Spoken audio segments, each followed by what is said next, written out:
So they gave Djibouti the same sovereignty as the United States. They gave Burundi the same sovereignty as China. They gave Togo. You see, the EU realizes individual little countries, they can't survive on the world stage. So they come together as the European Union. Now picture this now. So they cut up this Africa into the tiny little countries, small economies that could never survive on their own, but gave them the same sovereignty as the big boys.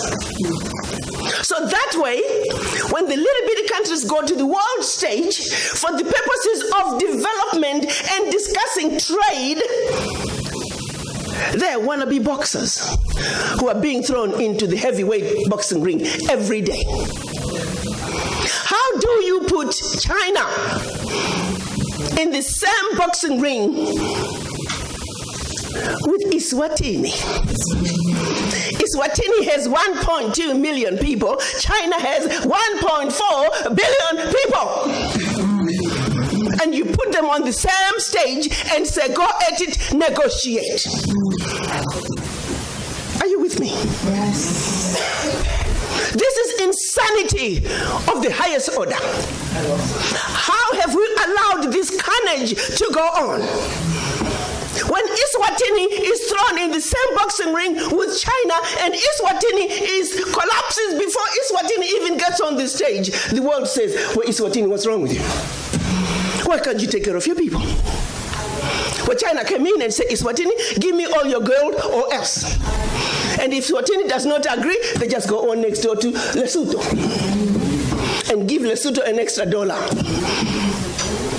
And if Lesotho doesn't take it, they just jump on to Togo, Central African Republic. It was all by design. 1884.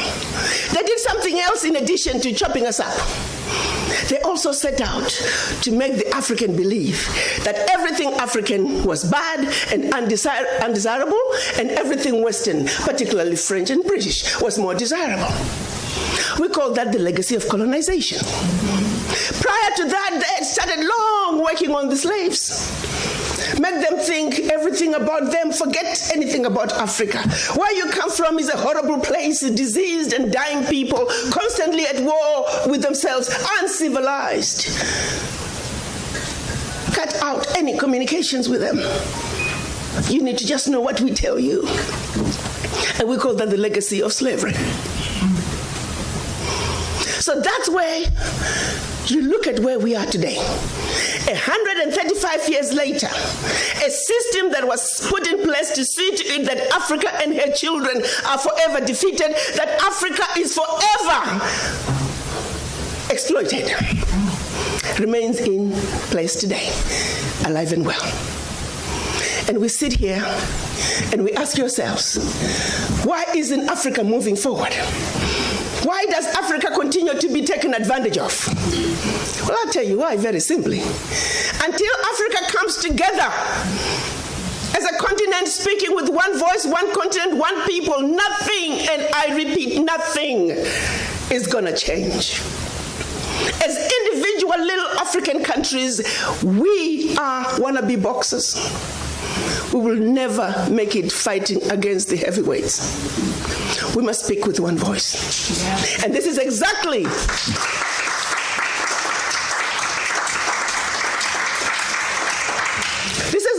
what our Pan-African leaders wanted to see happen in 1963 when they came together in Addis Ababa, Ethiopia. They clearly stated that Africa for the Africans at home and abroad, and that African Union was now. They said Africa must speak with one voice. It is the only way for Africa to take its rightful place on the world stage. Sadly, when they went to Addis Ababa in 1963, they were divided. We had two factions, the Casablanca group and the Monrovia group. The Casablanca group were saying Africa for the Africans at home and abroad, and African Union now.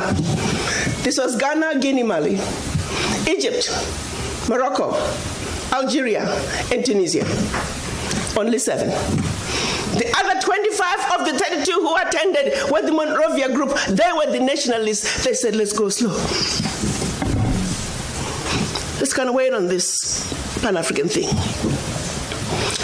55 years later, 56 this year, we're still going slow. As if it wasn't bad enough that we were divided up into the tiny little countries that we are today. The gift that Berlin Conference gave us. One other thing that France did between 1958 and 1961 in the name of giving us our independence as African countries. France forced the Francophone, and I hate that terminology. There is no such thing as Francophone, Anglophone. They made it up. But for the purposes of communication, I will use that. 14 of those countries, they said, in order for you to get your independence from us, you must sign this document. You thought they could have found a better name for the document. The document was called the Pact for the Continuation. I repeat, the Pact for the Continuation of Colonization. We are talking about giving you independence, but sign this pact for the continuation of colonization in a different format. And I'm going to highlight some of those issues that they said you must agree to if you are going to be independent. Hello. Maybe we need to redefine the meaning of independence for the French.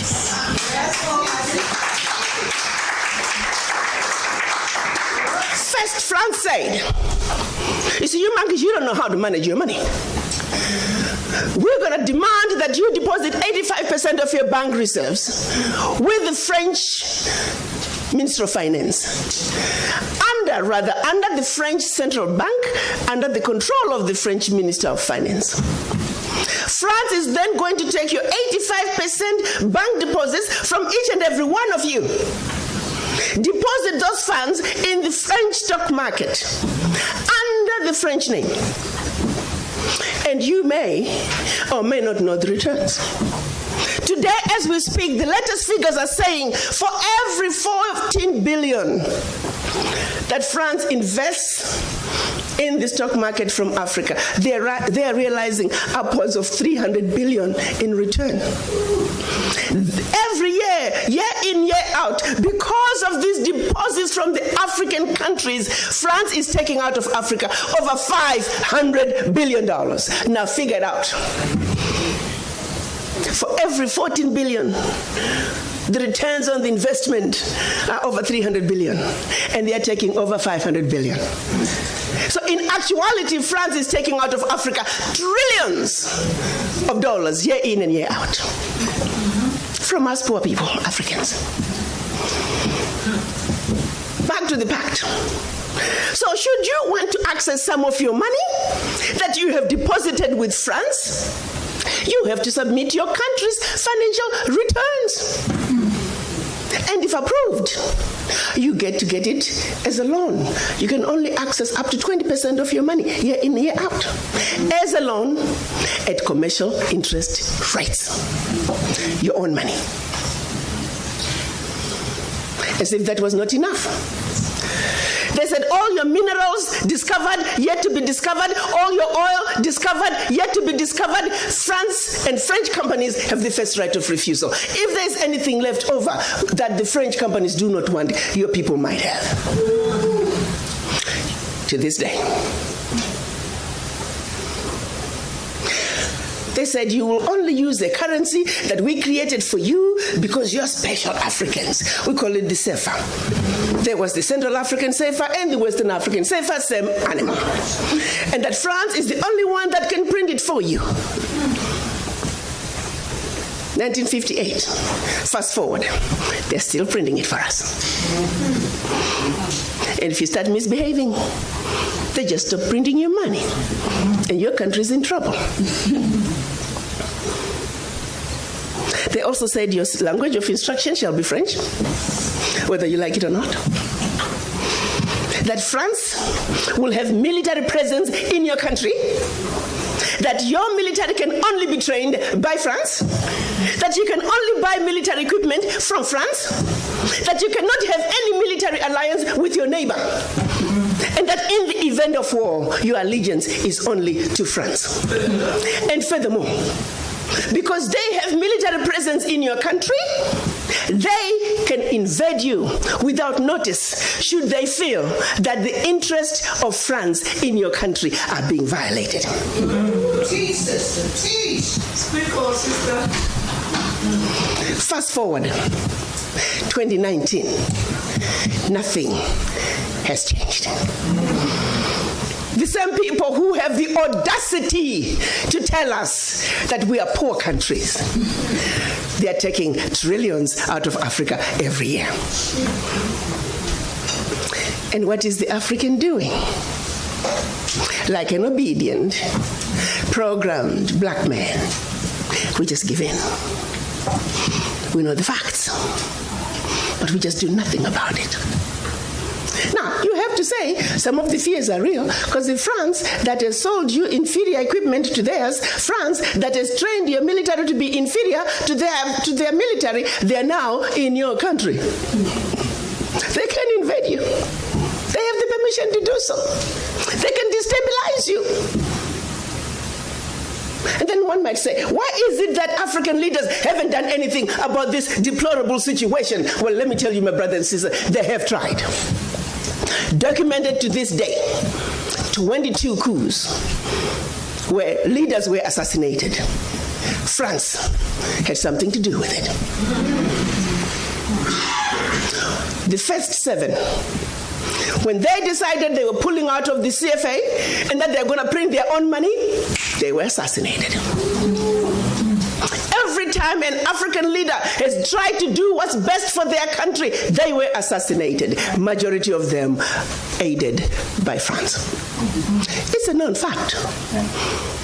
And then others, they were just mercenaries who felt that when there was a natural resource discovered in one country, they wanted to create a coup. So while the country is thrown into a civil war, they're siphoning the natural resource.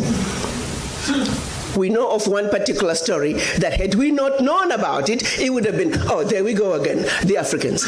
In about 25 years ago, a group of young, rich white kids were having fun in Cape Town.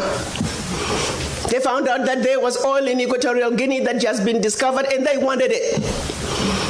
So they set out a plan to have a coup in Equatorial Guinea. So while the Guineans are busy fighting a civil war, they will be siphoning the oil. But they made one mistake. There were 2 planes. One was to leave South Africa, stop in Zimbabwe, pick up more ammunition on their way to hunt in Equatorial Guinea. Another plane was taking off in the Caribbean that had this puppet diaspora who was supposed to be the next president. Mugabe wondered why such young people needed such powerful ammunition to go hunt in Equatorial Guinea. In doing his research further, he found out that this was a coup in the making. He allowed them to land in Zimbabwe. They loaded their plane, and just before takeoff, they were all arrested. The ringleader of that group was none other than the son of the former Prime Minister of the United Kingdom, Margaret Thatcher. She had to fly to Zimbabwe and paid handsomely to get her son out. The last one of those prisoners left Zimbabwe about 6-7 years ago. Had these young people succeeded, it would have been another coup. There you go, the Africans again. Such, my brothers and sisters, is the story of your Africa. They don't do coups anymore. They simply create instability.